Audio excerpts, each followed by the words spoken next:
Thank you for watching, liking, commenting, sharing, and subscribing right now. Hey everybody, I'm Chris Pirillo, and this is your Geek Out for Friday, July 13th. Friday the 13th, 2012. My Samsung Galaxy S3 has been trustworthy the entire time, thanks to T-Mobile's network. And if you want a chance to win one of these, you have a chance every day to have your own Galaxy S3. You just click the link that we put in the video's description. You have now until the end of the month, and you can enter once each day, so keep checking. Well, we hit the Comic-Con floor. Right now we're outside trying to enjoy the sunshine, although it's much easier to enjoy the shade. We want to run down the list of the headlines that we have for you, and it's quite an array of news, including Apple reversing its stance on the EPEAT standards. Now, the only reason I could believe this happened is because they stood to lose a lot of money. It's not that Apple products were not environmentally friendly completely. In fact, they met the standards. It's just that, well, maybe they want to play their own game. That's what Apple does. They play by their own rules. More information in the link below. Blink 1 LED indicator light alerts users to computer activity. I love LED lights in whatever configuration. In fact, if you know of a cool LED-based project, let me know. I'd love to take a look. My email address, chris@pirillo.com. I love blinky things. No rest for the wicked. Snoring kills. Yeah, apparently. Sorry about that, Matthew, my trusty producer who's holding the camera here. We're both working up a sweat doing this. Snoring's bad. It's just bad. Sorry, guys. And apparently, technology can help you overcome this problem. 25 things to ask Google now on Android's Jelly Bean. One of the things I gotta tell you, I've used Siri on the iPhone, I just don't use it all that much, and everything I've seen about Google Now, even though I haven't had a chance to use it, makes me believe I would like to use Google Now more than I've used Siri. It just seems more usable. Restoring market share to the newest OS.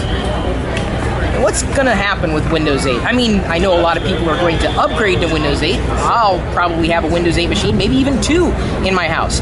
But it just seems anymore that Android or any other platform could very well take care of my app needs. If you can buy an app here, you can usually buy it anywhere. So why would you buy it on a platform that you're not currently using to manage your software? It's a good question. And you could use multiple platforms, by the way. It's not that it's just going to be one. It can be many. In fact, the more balanced you are, the better geek you are.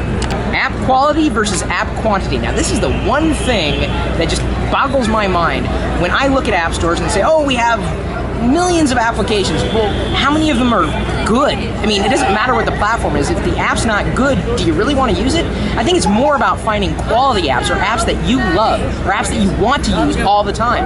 And you can find a platform that has apps that you want to use. It's not about the number of total apps. It's about the number of apps that you want. Once valued at 200 million, Digg sells for peanuts. Now, there was rumors that said, oh, it sold for 500,000, but that was actually a drop in the bucket. There was more money that transpired behind the scenes, and that was fine. And in fact, Kevin Rose came out, and I've known Kevin for years. In fact, I remember his first day at Tech TV as an intern on the Screensavers, if I remember correctly.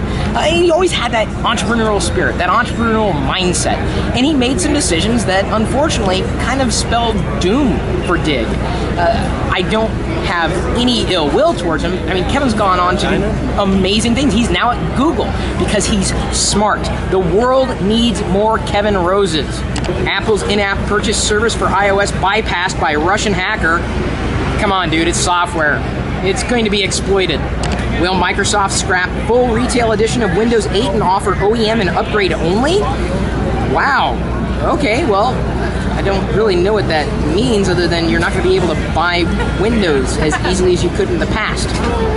I'm sure it'll still sell. The question is how much? Not how much money. I mean, how many units of Windows 8 will be moved? Street View goes on a road trip through California's national parks. I love Google Maps. I can't really even consider using another mapping service because it's just so complete. Spotify helps Swedish music sales rise 30% in first half of 2012. Dude, I love music subscription services. Who doesn't? YouTube user ManofTechnology writes, which would you buy first, a Windows 8 tablet or a desktop that has Windows 8 installed? I've kind of gone on record by saying this before, but it's all about the tablet or touchscreen experience when it comes to Windows 8. Anything else may be a little, not as optimized. I'm going to be here at Comic-Con for one more day. I'm asking you, and I read all the comments you guys leave on YouTube. What do you want me to be recording in there? Is there something you want me to cover? Is there something you want to see because you can't be at Comic-Con? Leave a comment, and it may very well make it into the vlog. It's not the comment that you leave, but if you want me to hit a certain part of Comic-Con, I'll be sure to take a look for you. We'll see you later.